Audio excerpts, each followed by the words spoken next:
Hi guys and welcome back to the Mighty Blues. My name is of course Cameron and welcome back today to another live stream. It is the live game review to Everton's 1-0 defeat to Chelsea at Goodison Park last Saturday. Everton fall to defeat on the opening day of the Premier League season for the first time in a few years actually, and I think that's the first time Chelsea have beaten Everton in something like 7-8 years, something like that. So prior to Saturday afternoon we had an extremely good record against Chelsea at Goodison Park, but obviously that did come to an end on Saturday in a game that I actually felt Everton performed fairly well in, to be honest with you. I said in the instant match reaction that I wasn't necessarily frustrated or annoyed. I was upset. I was obviously a little bit angry. I was a little bit disappointed because we'd lost the game of football, and I'll never sit here after an Everton defeat and be anything other than frustrated and angry and all of those sorts of emotions. But I wasn't, I wasn't absolutely fuming. I wasn't sitting here seething at sort of the performance or the effort or the desire of the players or the manager's tactics or decisions. I actually felt we played fairly well, to be perfectly honest with you, and it's the best we've played in a game that we've lost for some time. Really, it was extremely tight, obviously decided by a penalty, which was a penalty. I've seen the replay. It is a penalty. It's silly by Abdoulaye Doucouré to throw his hands in the back of the attacker in that area. But it was a penalty that come from a free kick that should never have been a free kick because it was a blatant dive by Raheem Sterling. And if the officials, the linesman and the referee could have done their jobs properly, which you would expect considering the money that they paid, it mightn't have ever got to that position. Obviously, the penalty, I think, is inarguable, really. But the free kick that led up to the penalty, we didn't touch the ball in between those two moments, was certainly not a free kick. And as I said, other than the penalty, Chelsea didn't really have an awful lot in the game. They had a couple of chances towards the end of the game. One where the ball's cut across the box, Raheem Sterling takes a shot, and Vitaly Mykolenko makes an absolutely astonishing block. But other than that, they didn't really have much. I think they had two shots other than the penalty. Everton didn't really have much either going up the other end. James Tarkowski had a header which was saved well by Mendy, and there was a couple of sort of half opportunities that we could have we maybe could have created that we didn't, through poor decision making and poor end product from our wide players, which has become a problem. Really, certainly over the last few weeks and months of the season, it almost seemed like we were being a little bit too wasteful. And again, we saw it on Saturday. There were a couple of times that, whether it be Damari Gray or Anthony Gordon or whoever else had the ball and just wasted it far too easily, whether it be running into Chelsea defenders and making their jobs easy, or whether it be picking the wrong pass, making the wrong decision. Just little things that, in a team without a number 9, without an all-out striker, you can't really be making mistakes in those areas. And I think that was something that become really, really, really evident on Saturday afternoon. I mean, we didn't need it to become evident because we already knew it anyway, but it become very, very evident that we need a striker desperately. Now, obviously, it's been a mad couple of days for Everton Football Club, hence why I haven't done a match review yet, because obviously, we've gone from talking about Connor Cody potentially signing to Connor Cody actually signing. We had the Onana signing yesterday. We've had, a little bit of an update on Idrissa Gana Gueye. We've literally just been linked with Southampton striker Che Adams about 15-20 minutes ago from The Athletic. So it's all been a little bit of a whirlwind in terms of transfers at the moment, and it's clear that Frank Lampard and Kevin Thelwell are stepping their foot on the accelerator to get some of these moves over the line. The Connor Cody one was a perfect example of that. Everton went from being interested in bringing him into the club to him being an Everton player within about 24 hours because of how much that transfer was accelerated with the injuries that obviously occurred on Saturday. So it's been a little bit of a whirlwind couple of days, and I'm sure it will be, a whirlwind few days post today with transfers and players being linked, etc. And we will be doing another transfer video tomorrow, so don't forget to look out for that one. But we had to do the review to this game, of course we did. We do a review to every single game, and I wasn't going to leave this one out, even if Everton are being linked with 72,412 players over the course of the last few days. But as I said, it was disappointing. It was disappointing. Frank Lampard obviously started with a team that I think the majority of us expected, maybe barring one difference, and that obviously was Dele Alli being excluded from the side. I pretty much predicted the lineup to a man, barring Dele Alli obviously being on the bench, and I thought it would be either Dwight McNeil or Demarai Gray. I didn't think it would be both. And, you know, I speak about Frank Lampard and me not personally feeling like he made, you know, many mistakes on Saturday and not feeling like the defeat come from, you know, poor managerial decisions. But I would have liked to have seen Dele in that sort of false nine, number 9 striking role because, listen, it's quite evident that neither Demarai Gray or Anthony Gordon are good enough end product wise or decision making wise to play in, you know, in that role. Obviously, Dwight McNeil was the other. The other forward on the pitch. It was his debut. He was making his debut, so he was never going to be the one that took control. He was never going to be the one that ultimately commanded the front line. And I just would have liked to have seen probably either Gray Gordon or, you know, Gordon and McNeil either side of Dele in that number sort of 9 role, because I think Dele's movement is probably better than anybody we've currently got at the football club in that position, obviously other than Dominic Calvert-Lewin, who's out injured at the moment, and I would include Rondon in that argument as well. So it was a little bit of a surprise that Dele wasn't in there, because obviously we saw him come on against Kiev and play that role for 10-15 minutes. We saw him start against Blackpool and score 2 goals playing in that role as well. He played in that role over in America a couple of times, and this almost seemed like the perfect opportunity for him to get that chance to play that role in the Premier League. No Dominic Calvert-Lewin, Rondon out injured. You know, the manager will have known that Demarai Gray and Anthony Gordon aren't particularly great in front of goal or with their decisions, so I would have thought that would have been Dele's opportunity to sit in there and do that. But for whatever reason, Frank Lampard didn't choose him. To my knowledge, I don't think we've found out that reason yet. I don't think he's come out in a post-game interview and said he was injured or he wasn't fit or whatever. He was obviously on the bench and, you know, obviously come on later on in the game. But that was a little bit of a surprise to me. The rest of the team was exactly how I predicted it. I knew it would be Mina, Godfrey and Tarkowski at the back. I knew Alex Iwobi would be in there in the midfield. It was just that decision to not start Dele, which was a little bit confusing for me because, you know... Again, I really, really like Anthony Gordon. I really, really like Demarai Gray. I think the two, you know, players that have always got a threat. There's always a threat there. Demarai has showed on a number of occasions last season that there's times in a game of football where he can do what other players simply can't do. But unfortunately, that he doesn't do that consistent enough. And for every right decision he makes 4 or 5 wrong decisions. And I suppose it's the same with Anthony Gordon. A little bit less critical of Anthony Gordon because of his age and the fact that it's only his second. This is only his second full season, if you like. You know, playing consistent Premier League football. So I think there's a little bit more leeway with Anthony Gordon. He's got a lot to learn. He's got an awful lot to learn, but he's still only young. But again, the fact of the matter is, whatever the situation, the end product from the pair of them isn't good enough, really, when we think about it. It's certainly not good enough to be relying on 2 of them to be the 2 of the 3 of your front 3 against a team like Chelsea in a game like that. We needed somebody with a little bit more. We needed somebody who, you know, can convert in front of goal or can make them runs. And listen, I'm not saying Dele Alli is unbelievable at doing that either, because Dele's had his fair share of games in an Everton shirt where he's not particularly being great, but I just feel like out of the available forwards, Dele was the most likely to be able to do that job. But as I said, we already knew that this was the case anyway, but it become absolutely evident that we need to bring in a striker. You know, Dom's likely to be out now until probably after the World Cup, when you take into consideration his rehabilitation, his match fitness, how long it'll take him when he's match fit to get into some form. We're probably not likely to see the best of Dominic Calvert-Lewin until, dare I say, December, maybe even into the new year, and that leaves a full half of the season with not even without our main striker, but without our only source of goals at the moment. I know obviously we've brought in Amadou Onana, who might get involved with a couple, but again, that would probably be a little bit of a high expectation. Same with Connor Cody. We can't sit here and go, well, it's alright because Connor Cody and Onana have come in and Dwight McNeil have come in, when their goal scoring records in the past aren't what we need to be able to get us to a point in December, January where we're looking thinking, right, we're alright here. So bringing in a striker for me is absolutely...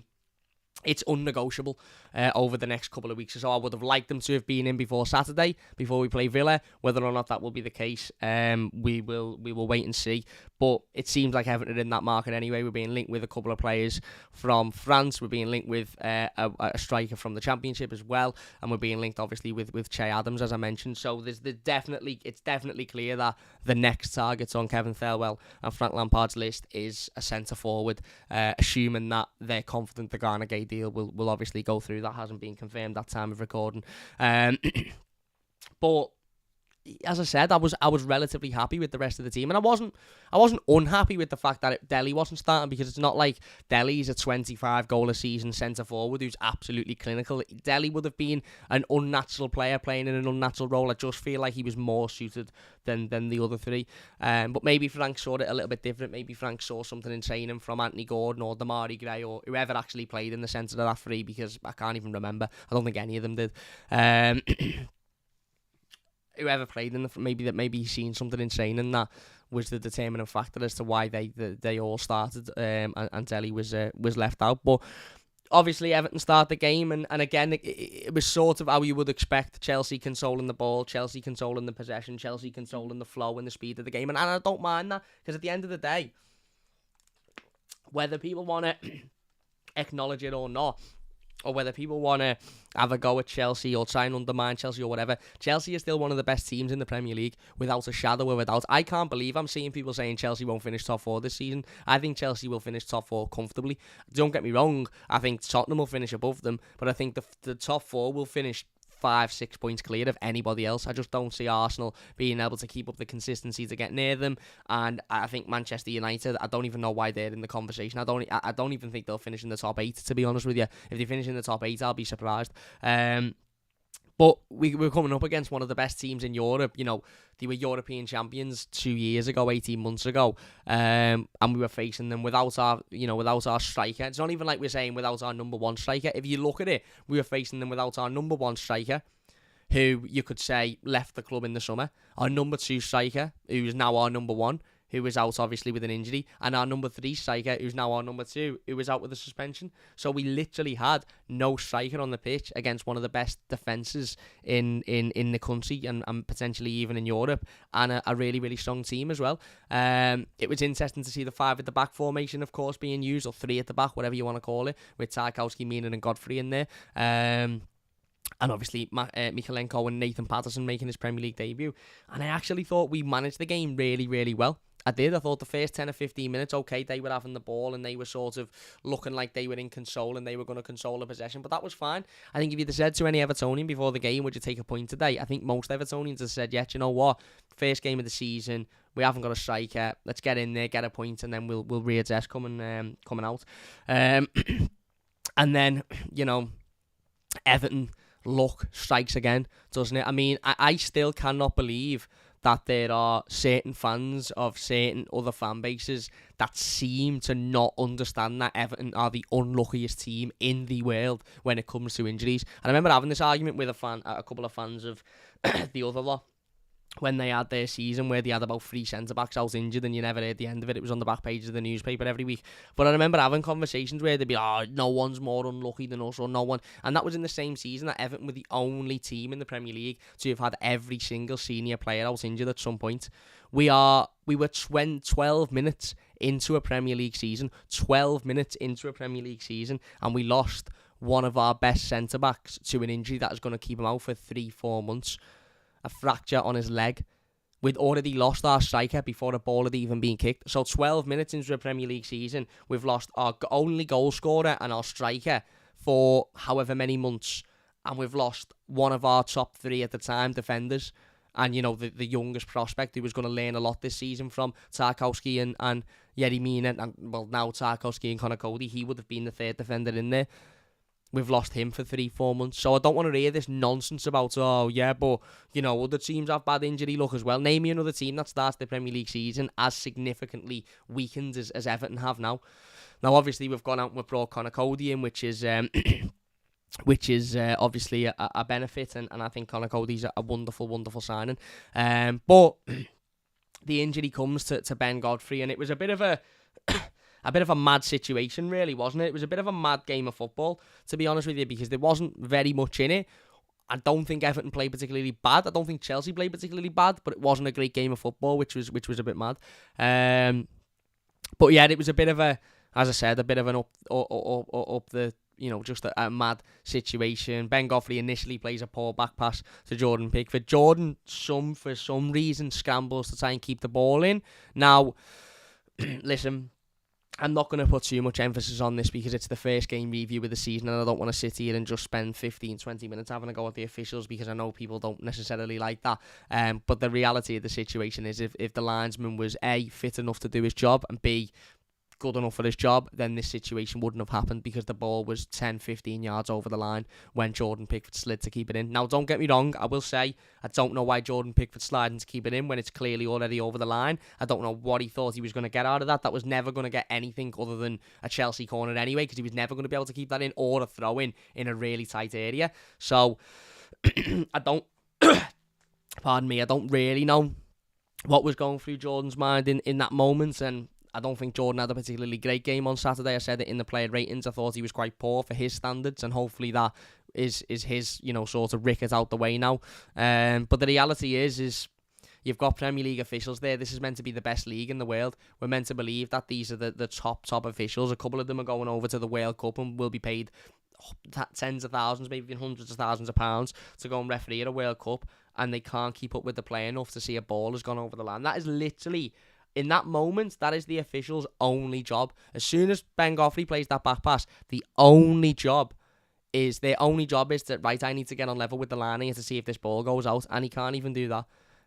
Pickford scrambles to keep it in. Ben Godfrey then obviously gets involved in a challenge to avoid a shot being taken at goal, and is right, I believe it is, maybe left, foot gets caught underneath him, and yeah, the next minute, he's on a stretcher with gas and air, and he's out for 3 months with a fractured leg.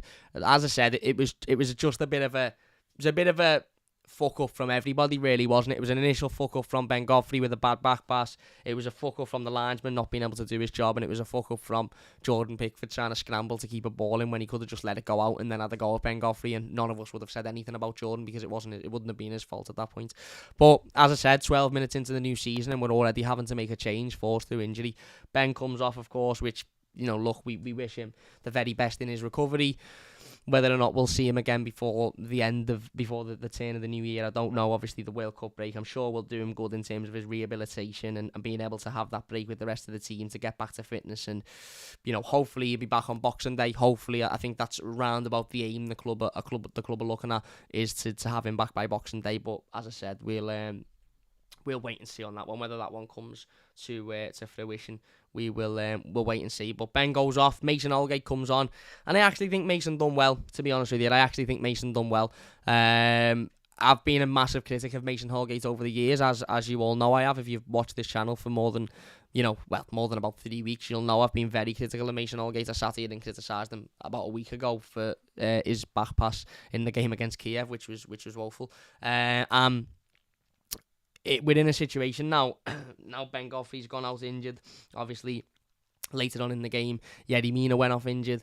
We're in a position now where one of Mason Holgate or Michael Keane is going to have to play, because I can't see Frank Lampard changing the system. I can't see Frank Lampard changing the way he wants to play. I think it's clear he wants to play with a 5 at the back / 3 at the back formation, whichever way you want to say it. And if that's the case, you'll have Cody in there, you'll have Tarkowski in there, which is an absolutely excellent base for that 5 at the back, absolutely excellent sort of foundation, and then you will have one of either Mason Holgate or Michael Keane, and who that will be, I think is probably a little bit up in the air at the moment. And the reason I say that is because Mason did come on and Mason did play well on Saturday. In fact, I thought he played very well. He was solid, he was defending corners, he was heading everything out he needed to. He looked comfortable in there next to a real leader in James Tarkowski and obviously Yerry Mina until very late on. And he done a good enough job there. But I've seen Mason Holgate play games at right back, at centre back, in a back 3, in a back 4, and have brilliant games. And then he plays the week after and he's absolutely fucking shocking. So I don't think it's a case as easy of a case of going, right, that's it now, Mason's the number, the other centre half. I'd probably rather Mason be the other centre half, because I think he's got more to learn, and I think there's more potential of Mason Holgate transforming into a better player than what he is than there is with Michael Keane transforming into a better player than what he is. But then again, Michael Keane has days where one week he's an absolute 10 out of 10, he's unbelievable, and then the next week he's the worst defender you've ever seen in your life. So it's a decision that ultimately Frank Lampard is going to have to make, and it's a decision that Frank Lampard is going to have to make before the game on the weekend. But I actually think Mason stepped in and done fairly well. And listen, whoever it is, whether it be Mason Holgate or Michael Keane, and if it is Mason Holgate, he's now got an opportunity to play in a back five alongside two of the most consistent, reliable, and most reliable centre-halves in that the Premier League has had over the last 5, 6, 7 years. We spoke about Connor Cody when we done the announcement video a couple of days ago. He'd missed 3 Premier League games in the last 4 years. One of them was down to a suspension, one of them was down to COVID and having to isolate, and one of them was last week when he wasn't started because obviously the club knew he was leaving. 3 games in 6, 7, 8 years, whatever it's been. James Tarkowski has also got an unbelievable injury record. So, I'm not going to touch on it too much because I spoke about it yesterday, but one thing Everton have done with the centre-backs is bring in 2 very, very consistent, very reliable centre-halves. 2 centre-halves that mightn't necessarily be a 10 out of 10 every week, but you know that one week they're not going to be a 10 out of 10, and the next week they're going to be a 1 out of 10, like the 2 we've got now in Mason Holgate and Michael Keane, and I think that's their problem. We've now got 2 centre-halves in Tarkowski and Cody who will be 7, 8 out of 10 every week. They might drop to a 6 one week, but more often than not, they'll be that consistent 7, 8 out of 10 every week. I think if Mason Holgate is ever going to be a successful Premier League footballer or a success at Everton, I think this is his time to really, really settle in and ultimately prove that, right, okay, I'm playing alongside 2 really solid centre-backs here, consistent centre-backs, not like when he's playing alongside Yerry Mina where he knows, okay, I've got Yerry here who's brilliant, but I don't know whether Yerry's going to last the entire game because he's constantly pulling up with injuries. He now knows, right, okay, if I play well enough, I'm going to be in this team until at least the turn of the new year, Christmas time, probably, because I don't really expect Yerry Mina to come back anytime soon. In fact, if we got a bid for Yerry Mina, I'd sell him, to be honest with you, because I just think financially it would be silly for us not to, although I absolutely love the fella. I think Mason will be thinking, or certainly should be thinking, whether he will be or not is a different question, but Mason should be thinking, right, okay, if I get myself fit, make sure I'm available for every game, and put in consistent performances, which shouldn't be hard given the 2 centre-backs he's playing next to in a back 3, I'll be in here every week, and as I said, I just think I've just got more confidence that you will get better more consistently from Mason Holgate than you will from Michael Keane. Although Michael Keane on his day is probably a better centre-back, but you see Michael Keane's day and much less often than what you see Mason Holgate's day. But nevertheless, I thought Mason stepped in and done well. Thought he played well, thought he defended well. Chelsea had about 73 corners consecutively at one point, and he defended, I think, most of them with his head, got them away, kept the ball well, passed the ball well, never made any silly mistakes. You know what he did? He just went back to basics, and that's when Mason Holgate, and Michael Keane, to be fair, and everybody, but specifically these 2, because they are the topic of conversation, that is when these 2 are at their very, very, very best, when they just go back to basics, and they simply just do what they need to do, not try and overcomplicate things, not Mason Holgate trying to play chipped balls over the top or chipped back passes. I mean, the one criticism I have with Mason Holgate from Saturday is every time he wanted to play the ball forward, he just lashed it forward. Desert says, who's this Denmark international defender? Veggie signed on a 2-year deal. She signed to the women's teammate, so she won't be playing next to Connor Cody or James Tarkowski. But he did the basics for the majority of it. As I said, I wasn't a fan of the big sort of lump over the top every single time he had the ball. When he didn't have a close pass on, he'd just lash it over the top and think that would work. I don't think that was particularly productive, but defensively, I thought he done well. Defensively, I thought he kept his ground, thought he worked hard, thought he got rid of everything he needed to get rid of. And as I said, I thought he performed, Mason Holgate, on the weekend. And that will do him the world of good, because he'll now know that, okay, there's a space here, and it's either going to be me or Michael Keane. So I need to, hopefully he'll be thinking this anyway. If he's not thinking this, he shouldn't be at the club, because he's got no ambition. But hopefully he'll be thinking, I need to get my head down and really sort of work at this. But obviously Mason come on, and it did sort of kill the mood a little bit in the stadium. Not necessarily because Mason had come on or he was playing badly or whatever. I just think the atmosphere took a little bit of a hit, because we all started to realise, oh yeah, Everton are back, footy's back, and already 12 minutes into a season we've picked up an injury. But we kept our own. We kept attacking. We kept getting at them.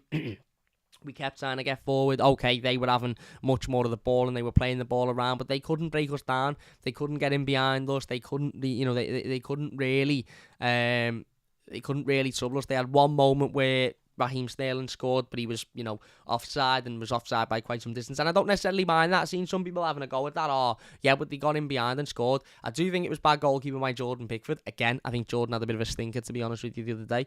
But I think the defence kept a high enough line to be able to say that's not a problem, because the defence have obviously known, right, if we keep a high line here, he's going to be caught offside. And that's exactly what happened. So I don't have a big issue with that. The only issue I have is Jordan Pickford punching the ball back towards an opposition player when he could have caught it. But, as I said, other than that, they weren't really having much. They weren't having much luck in front of goal. Jordan didn't have to do much. The defence didn't have to do much. Every set piece that was put in, we defended, which is just baffling, isn't it? To even say those words in a sentence. Everton defended every set piece that was put in. That's crazy that sentence has come out my mouth. And yeah, we managed the game really, really well. We managed the first half really well. We were getting forward ourselves. We had a couple of I would probably say half chances as opposed to clear sort of chances in that first half. And as I said, they fell down to ultimately bad decision making by the forwards. And I say the forwards. I don't think Dwight McNeil had a particularly bad game. Maybe that's a little bit of bias because it's his debut and I'm trying to give him the benefit of the doubt a little bit. But I thought he was probably the best out of the three. Again, that might be a little bit of bias because I'm trying to give him the benefit of the doubt. But, as I said, I thought he looked the better of the three. And for Anthony Gordon and Demarai Gray, ultimately for me it's decision making. It's their decisions in front of goal. It's their decisions at the times when it matters. And I think that both of them really, really struggle with the pressure.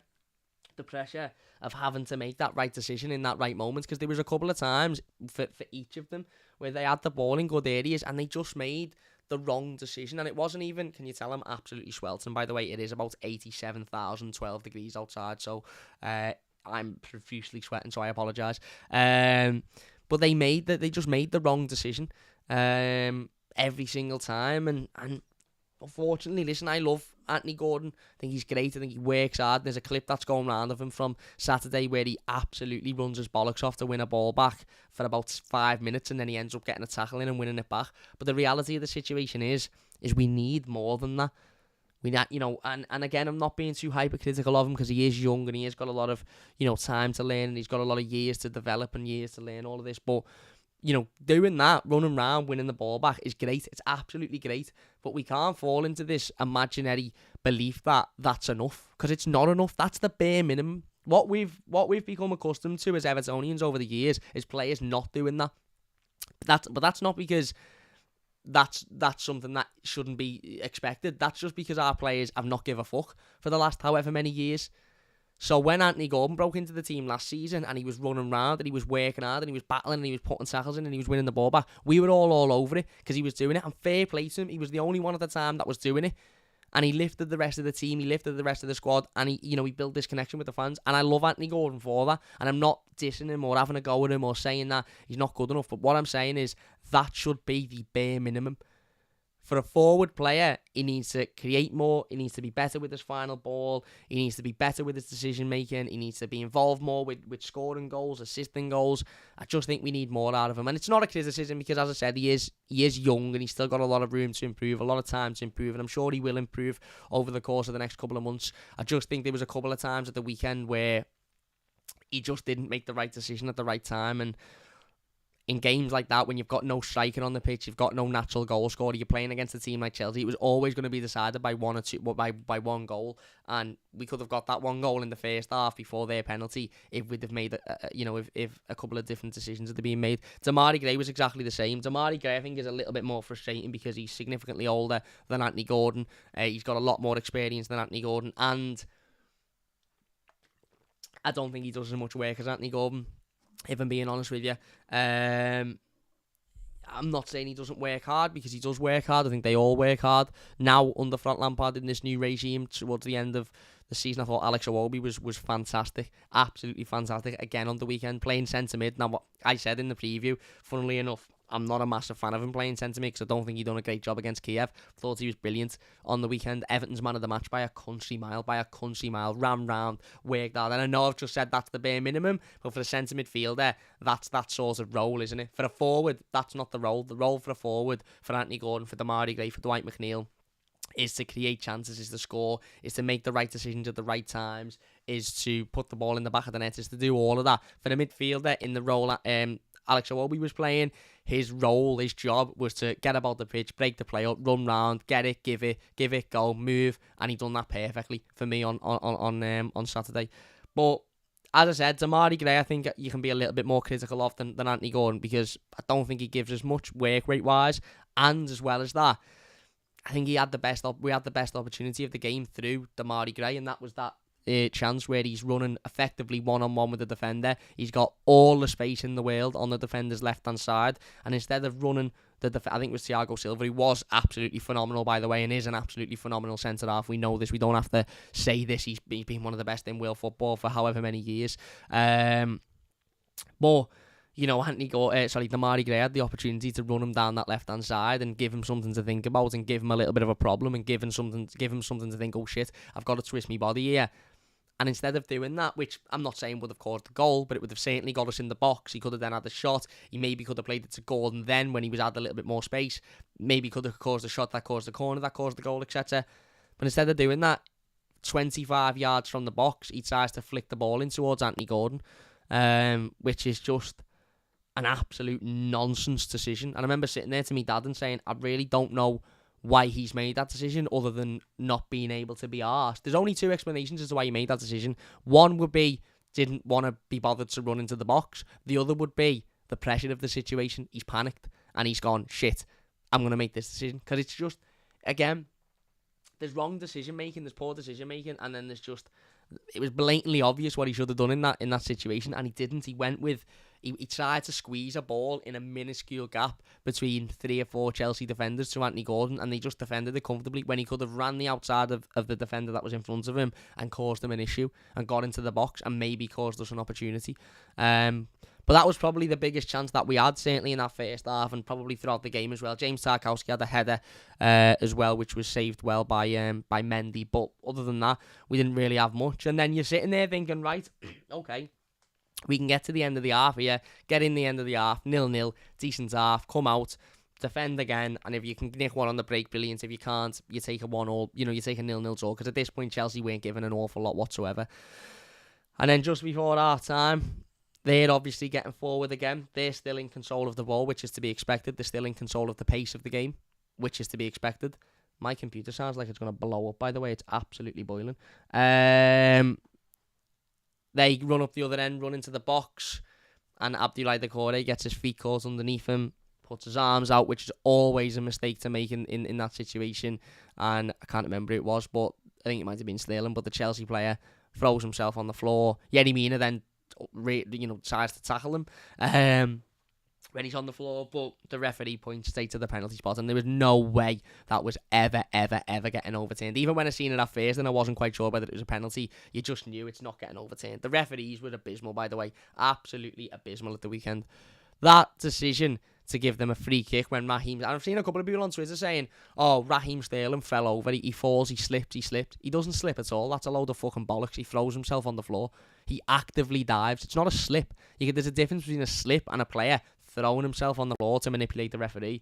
And isn't it funny how when an Everton player did that, even though Umani actually didn't do it, he was caught, but when an Everton player threw himself on the floor a little bit in an exaggerated way, it's happened twice to my knowledge over the past 5 years. Once was Niasse and he got a ban for it. He got a retrospective ban, which has never happened since to any player of any other club. And once was Anthony Gordon in the derby, and he got vilified for about 4 or 5 days by pundits in the newspapers the next day. So Jamie Carragher wasn't watching that game at the weekend, but if Jamie Carragher's watching this video or somehow it gets to him, what did you make of that dive, Jamie? Because when it was Anthony Gordon, you were ripping him to bits. You were absolutely ripping him to bits. When it was Richarlison, you were ripping him to bits. What about Raheem Sterling? Why isn't Raheem Sterling getting some stick for that? Because he deserves it, because it's a blatant dive. A blatant dive. The referee, to nobody's surprise, is absolutely shit at his job, doesn't give it. They go up in the same play. They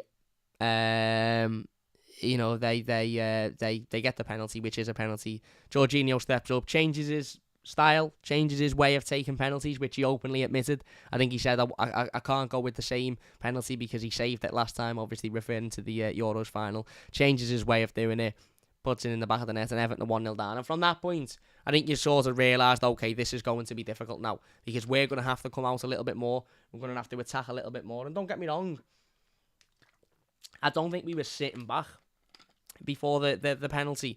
I think we were very much attacking when we needed to. I thought Vitaly Mykolenko and Nathan Patterson were getting forward. I thought Nathan Patterson was absolutely brilliant as well. And it wasn't like we were 11 men behind the ball defending and then we'd conceded and it was like, shit, we're going to have to come out here fully. It was just that we were going to have to come out of our shell a little bit more because obviously the way the game was going, they were the more attacking team. And then we get in at half time and there's then that decision. There's then that decision to make, okay, Jungle says you've just been told off by Pep from Toffee TV for going live at the same time. Listen, usually I wouldn't go live at the same time as the lads. However, I've just been in the gym, so I couldn't do it before. I couldn't do it straight after work, so I had to go to the gym. And now I've got a tea for my sister because it's her birthday, so the whole family are coming around, so I couldn't do it later. And I wasn't leaving a review to a game that happened on Saturday till Thursday. So I apologise, Ped and Baz, but we're here. And yet, we were going in at half time, and I think we all sort of knew at that point, okay, this is going to be difficult. This is going to be difficult because, they're a good team.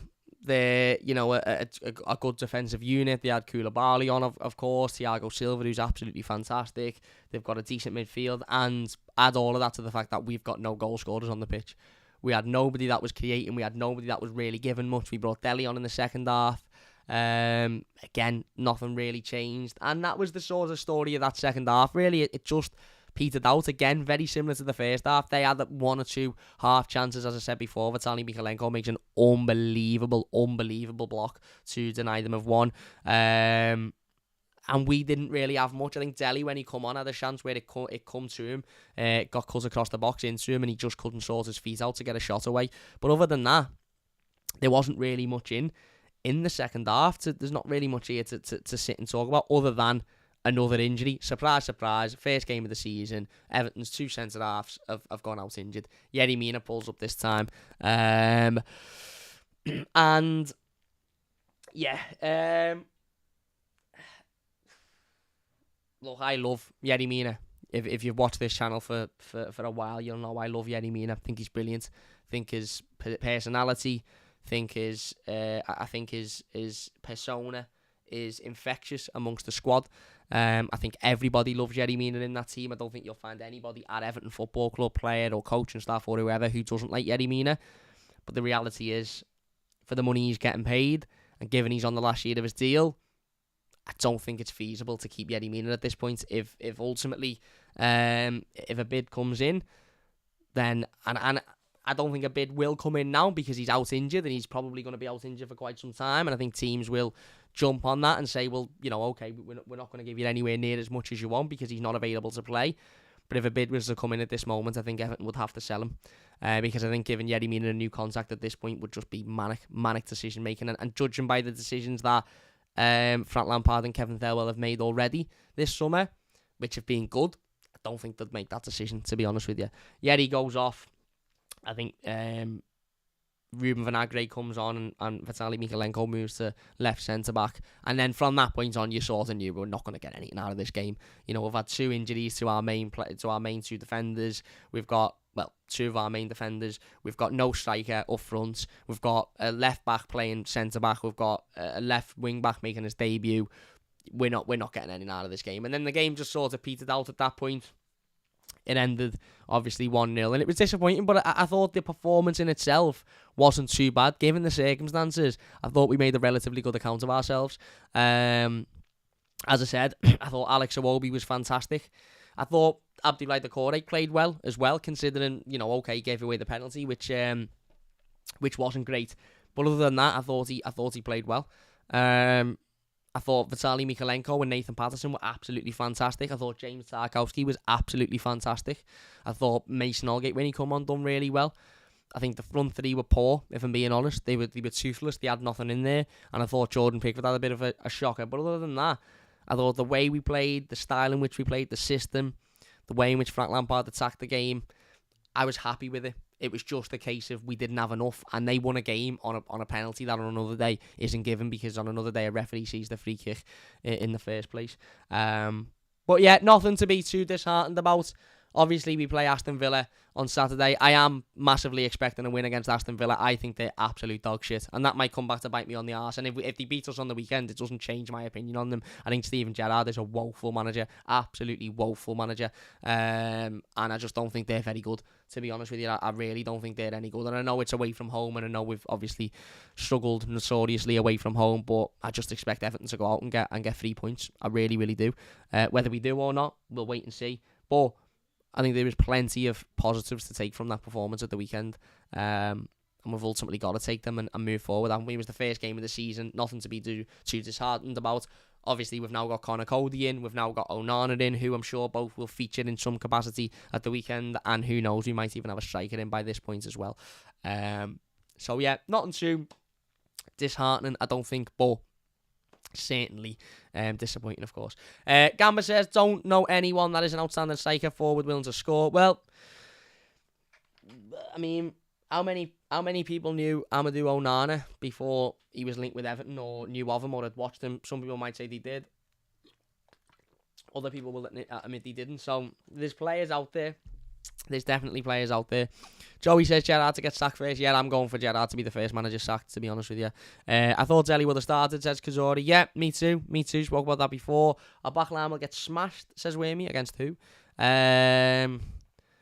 Was really hoping for the Tarkowski, Mina, Godfrey centre-back setup. Then Mina and Godfrey went out injured. I love Mina as well. Well, I'm really looking forward to the Tarkowski, Cody and Holgate centre-back partnership. More so Tarkowski and Cody, of course, because I think they're two leaders. I think they're two reliable centre-halves, and I think they'll do well at Everton. Yes, Kamawawi says, Nick, what striker do you want? I'm not really too... I haven't made the decision yet, to be honest with you. There's about 3 or 4 of them that I'm toying with in my mind. Gamba says that penalty was uncalled for. If you ask me, we have the option to win the game next week, no matter, to make it even. Yeah, absolutely. Anyway, look, we are going to finish it there then, because I've got family downstairs that I'm sure are waiting to see me in some capacity. If you have enjoyed this one, please do hit that like button. A massive thank you to everybody for watching live. I really, really do appreciate it. And if you're watching as a YouTube video, don't forget to leave your thoughts down below. We will be back tomorrow with another transfer update video, so don't forget to join us for that one. If you are new to the channel as well, please do subscribe. It does only take a second, and I would really, really appreciate it. But anyway, let's get this one's out the way. Let's move on from it and look forward to the weekend against Villa. Big thank you all for watching. If you've enjoyed it, leave a like, subscribe if you're new, and we'll see you later.